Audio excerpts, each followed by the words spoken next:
Welcome back to How to Souls. My name is Rach and today we're going to continue our walkthrough of Dark Souls Remastered. This is part 2, so if you haven't already seen part 1, there's a link in the description and a card in the top right corner, so you can check that one out. So we have landed in Firelink Shrine. This is our nice safe hub area for this game. It's where we're going to collect NPCs basically as we do their quests. As it starts out, there's not a lot to see. There's a couple things we can go around and pick up, and also a couple of directions that we can continue our adventure on. So I'll start from the beginning. The very first thing I like to do on every single playthrough is turn around and grab these humanity from this well. There are 3 on this corpse, and it's just incredible that the game just sort of hands them to you. First thing. If you go around here, there's an item around here called fire bombs, and these are always really handy for hitting enemies from afar. So you get 6 of those from this corpse, and then there's nothing else around here, so we'll just head back round. It's definitely worth taking the time to pick up a few things here because the start of this game can be quite unforgiving. So next door along up here we meet Petrus, who is this guy here. Hello there. I believe we are not acquainted. I am Petrus of Firelink. Have you business with us? If not, I'd prefer to keep a distance, if possible. So he's rude to us, even though we are in fact also Cleric of the Way of White, Cleric being the class I picked at the start of the game.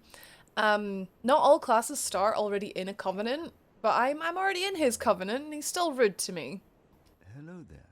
I realize that I have requested that we retain our distance, but I also want you to know that it is not meant in ill will. Here, take this as a token of peace. No, go ahead. It's for you. Okay, he gives us a copper coin from his land. I'm sure it was very, very precious, but to me, it's practically useless. Oh my, you again. Oh, I know. How about this? I have to await my companions here anyway. So what if I were to teach you some miracles? Would that please you? It would please me, but I don't know why my copper coin is still showing up. But yeah, absolutely. We're a cleric class. We're going to learn some heals, some offensive miracles perhaps. Let's see what he's got. Very well. Then first, a covenant with the gods. So in order to trade with Petrus and learn his miracles, or buy a talisman to cast miracles with, like from him, you do have to first join the Way of White Covenant. This has no detriment, it's only got benefits, believe me. There's no negative to joining it this early. Now let me share my miracles. Only their ultimate effectiveness will be determined by your efforts and your faith. So that's not a metaphor, it really does affect miracles how high of a faith stat you have. We're going to go ahead and learn the shrug gesture from him. Which, I mean, it's just good to collect gestures, isn't it? So these miracles are all really expensive, especially at the very start of the game, and I don't recommend spending any souls on them. Like I say, that's a lot of souls, so it's probably... Again, the effectiveness of the teachings depend upon your faith. It's definitely not the best thing to be spending souls on at this point, but it's good to just meet him and just sort of get a feel for who everyone is and what they do, what they sell. If we go up here, there is a large soul we can pick up. Picking up these kind of hard souls, which go straight into your inventory rather than sitting on your person, is quite a good thing to do because it means that they're safe on you even if you die and lose them. If we drop down this hole here and turn around, we can go through this tunnel. And there's a couple chests here to pick up. So first of all, here on the right, we have Homeward Bones. These are for quickly traveling back to bonfires without losing any of your souls. Very handy. In this one, we have a Morning Star and a talisman. A free talisman, I may add.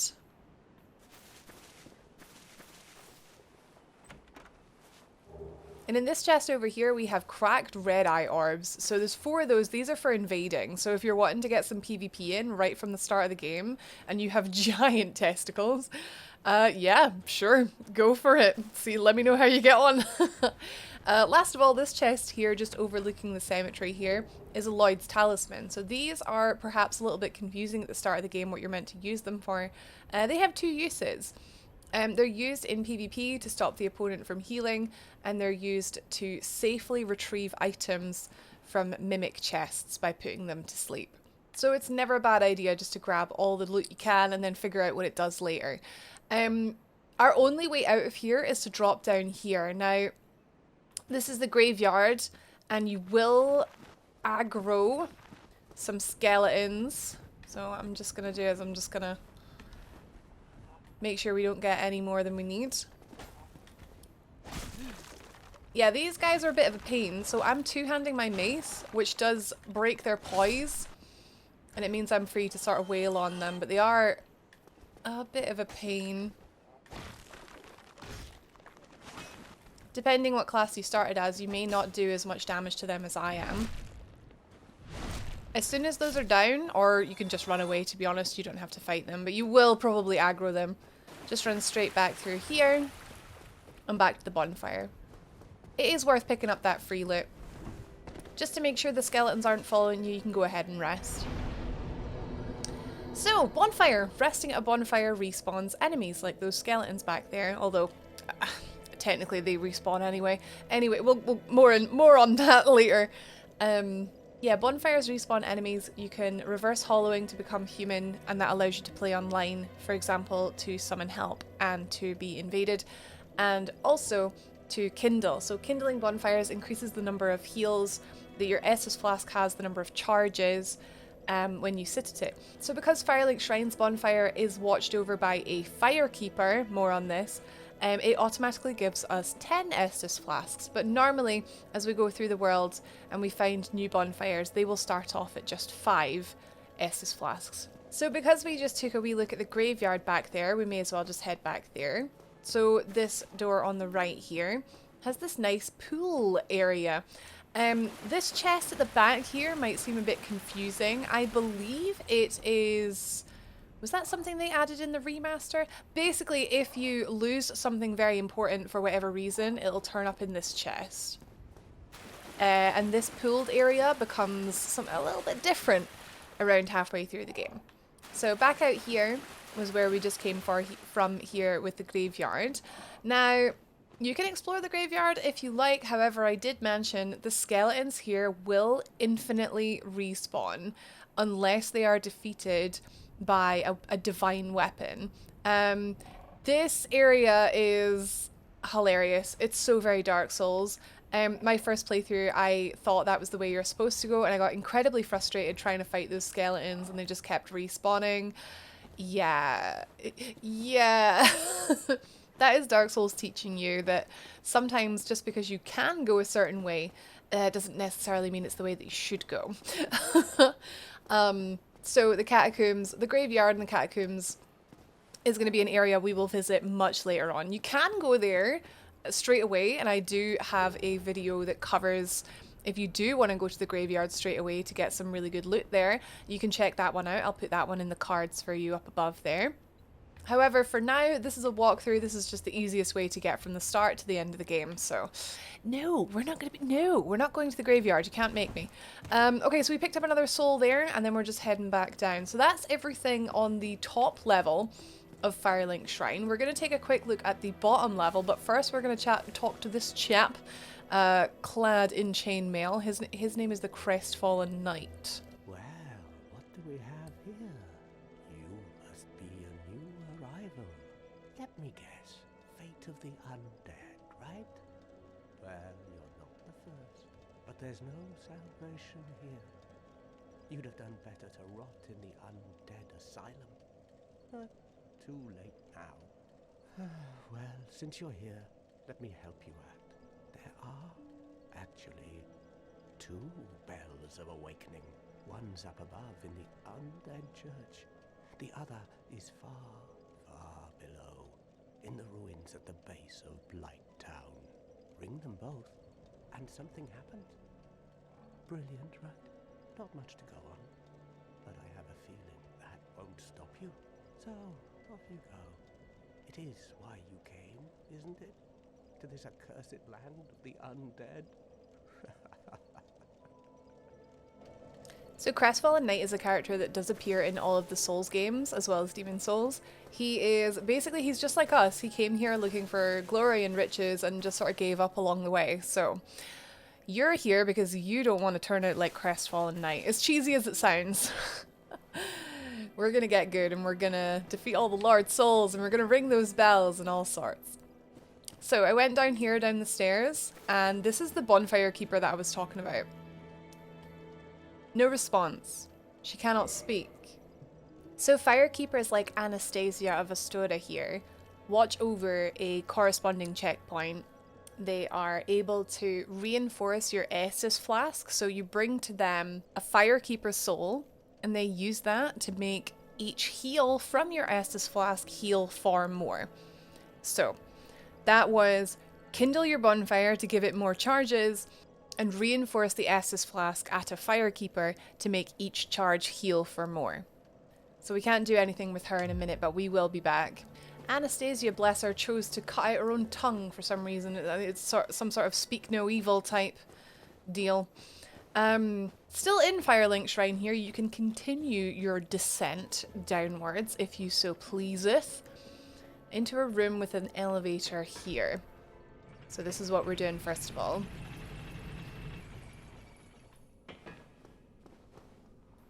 So we emerge here, and this is actually a late game area called New Londo Ruins. If we drop down here, we can pick up another soul. We're not going to go into New Londo Ruins because, as you can tell, it's kind of spooky. However, we will pop our head in. These little hollows here they will not attack you unless you attack them first, so we'll just leave them be. You can go down here and you can turn right here to pick up an S-stock, a thrusting weapon.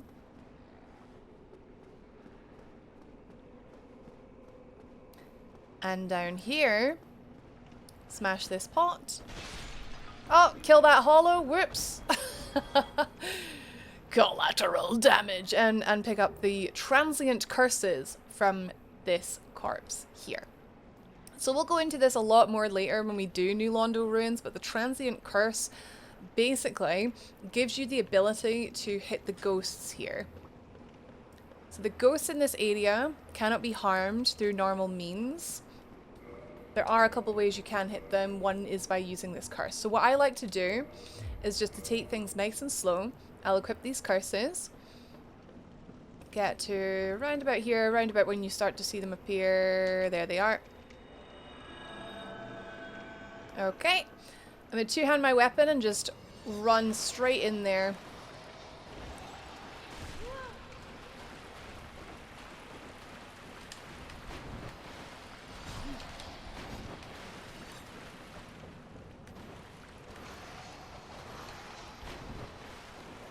Gonna heal up, I think. This is definitely worth doing. Just a little scary. There we go. So once we get them down... Oh! There we go. Once you get those two down, you can relax. well. We're gonna very quickly go around here, through this bit here, and as you can see, there's a shiny. Now, be very careful here. There's a tiny little walkway. What I want you to do is I want you to walk, tiptoe, tiptoe, tiptoe. When you see the ghosts, turn around, run. So I'm going to teach you how to kite, basically. I can't be bothered killing all these guys. It's going to take me a long time. So what we're going to do is we're going to sort of tease them. Tease them, tease them, tease them, tease them. There's 3 of them. All the way around here. To this corner here. Bait them into an attack. There we go. That's it. Oh no, I've been grabbed. I should be okay. Yeah, I'm okay. Okay. Now bolt it, bolt it, bolt it, bolt, bolt, bolt, bolt, bolt. Careful, careful, careful, careful. Pick up this shiny. And if you can, go ahead and pop one of those homeward bones to get back to the bonfire. Don't panic if you die, as long as you get the Firekeeper Soul. That was a worthy investment of time. So, that was very, very early to pick up one of these, so we're going to go ahead and give it to Anastasia right away. to reinforce our Estus flask. So that's it reinforced, and we have +1 already. This is a really, really good early game sort of upgrade. And all it requires is just, like I said, that little suicide run there. If you die, it'll just teleport you back. You just lose whatever souls you were carrying, which, believe me, is not that big a deal. That Firekeeper Soul is worth getting. We do have quite a few souls, so I suppose I should sort of dump these.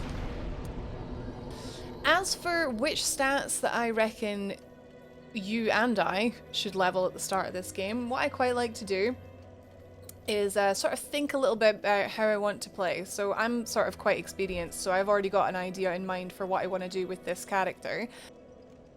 But with any character, I definitely recommend taking the souls that you got from Asylum Demon and just putting them straight into Vitality. 15 Vitality is quality. I'm really happy with that. Look, I've got 2 souls left. Fantastic. But yeah, just an early boost to health is going to really, really help you no matter what kind of character you're planning on building. And it gives you some time to try out some different weapons, and you can see what you want to do from there. Okay, that's us had a look at Firelink Shrine, basically. The next thing I'm going to do for this cleric character is we're going to head down to the Valley of the Drakes. Now, this is just something I've purely got planned because of this build, but if you're interested, keep watching. Bear in mind, you can only do this if you have chosen the Master Key as your starting gift, which I actually did not recommend new players to do. However, if you're interested, obviously, I'll show you what I've got planned here. So the Master Key opens any door. Well, it says any door. It opens most doors. There are still some doors you have to collect keys for. And what I'm planning on doing here is I'm opening the back door to Blighttown, which is the way that I prefer to tackle Blighttown. So if you've heard of Blighttown, you've probably heard that it sucks. And that's correct, it does suck. So usually you'll find people pick the Master Key for subsequent playthroughs purely to just skip most of Blighttown because it's worth it for that. But it does open up a couple other areas as well, and the Valley of the Drakes is the other one that you can find at the back of Blighttown. So I'm heading there now. So again, we're going back down the same way we went to New Londo Ruins. But instead of obviously going left to where the ghosties were, we're going to go right. Up these stairs here. But before we do that, I just want to point out this guy sunbathing. What a chap. Down these stairs here, you will find a blacksmith. Well, this is unusual. You haven't lost your head. And more importantly, you're free. How on earth? Well, I shouldn't cry. I'm Ricky the Vinite. I was once an established smith. Look at me now. Can you believe it? So Rickard here is technically a Firelink Shrine NPC, however he's all the way down here in New Londo Ruins. He's like a magic blacksmith.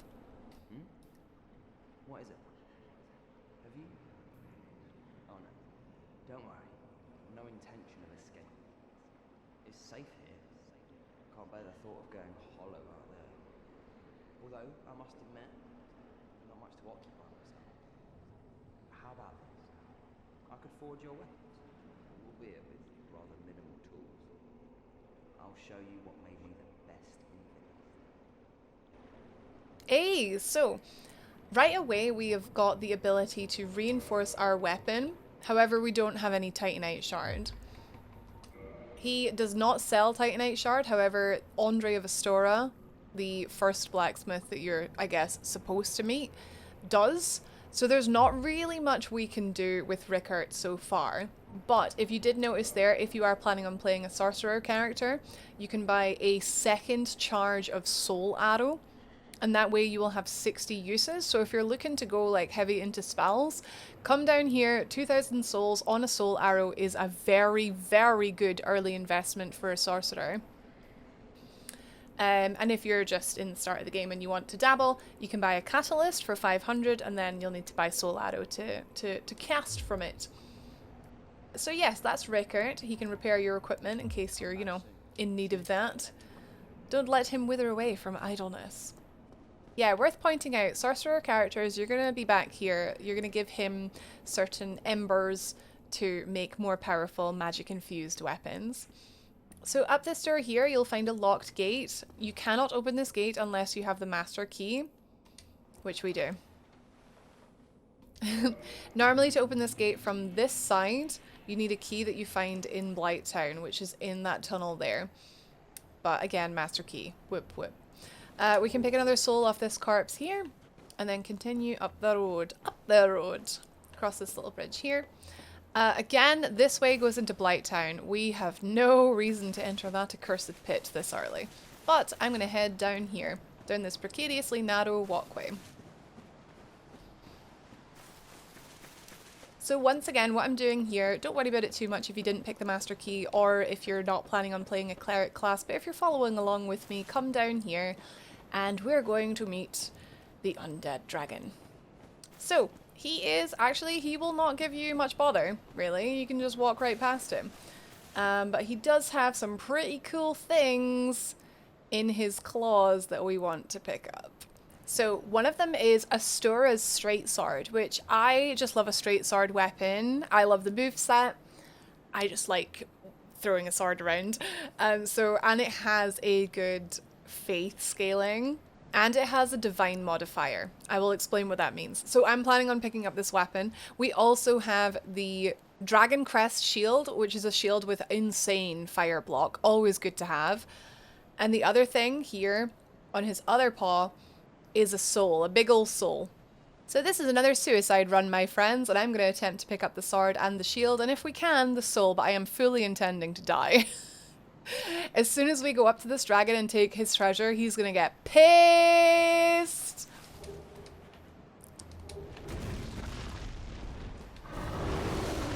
Oh my god, I got away with it. Fantastic.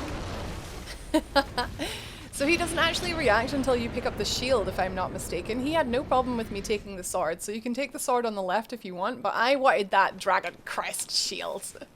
I'm not a great big fan of a shield that doesn't have 100% physical block, so we're going to swap that instead for this one that does. Plus, it's got a heckin' dragon on it, man. It's well cool. This sword that we've just picked up, again, is Astora's straight sword. So, it has a faith scaling, a C scaling in faith, as well as in strength and dex. It's pretty good for someone like me that's planning to go into strength and faith.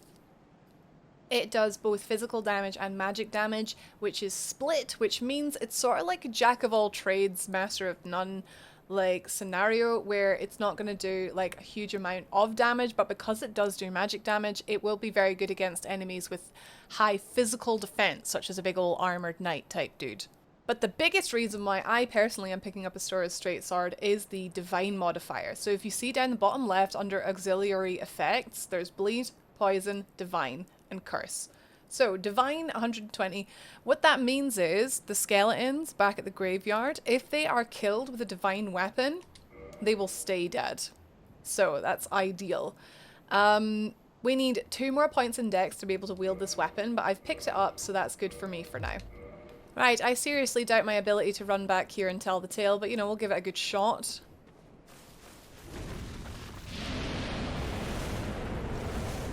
Very nice.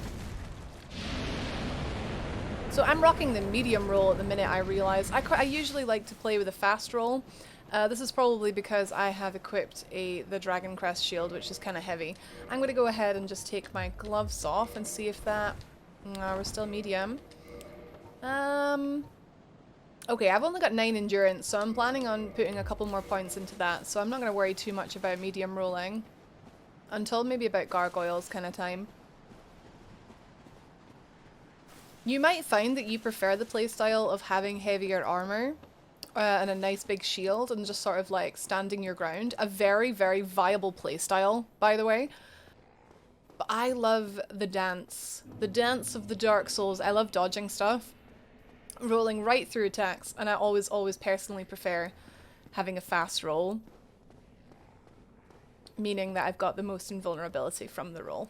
Okay, so we're literally just going to walk back up to Firelink Shrine, just sort of showing you how the world connects. So I hope you enjoyed this little taste of just how that connects.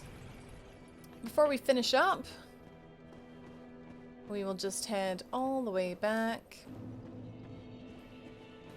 up here. I'm always kind of scared to dash here in case I just flip in, dash right off the edge. Hey, stranger things have happened. Back up past Anastasia. Right, okay, so there are a number of ways that you can go from Firelink Shrine. You obviously saw New Londo Ruins and you saw Blighttown down there if you picked the Master Key. Exact reason why I tell people not to pick the Master Key if they don't know what they're doing, because oh my god, imagine Blighttown being the first area that you found in this game. Like I can't, it just doesn't bear thinking. Oh dear. However, the area that a lot of people think is the first area is the graveyard, and oh babies. It was me too, it was horrible. But the way that you're supposed to go is actually right over here. So past this great big tree, towards the sort of aqueduct type bridge structure up ahead. That is where we're heading next, up to the Undead Burg. Thank you so much for watching. I know it didn't really feel like we covered much in this episode, but there's things that just needed to be said. Gosh darn it. I hope you're enjoying the content. Thank you very much for watching. If you want to subscribe to see more videos like this, then I would think that would be a good decision. I'll see you in the next one. Take care.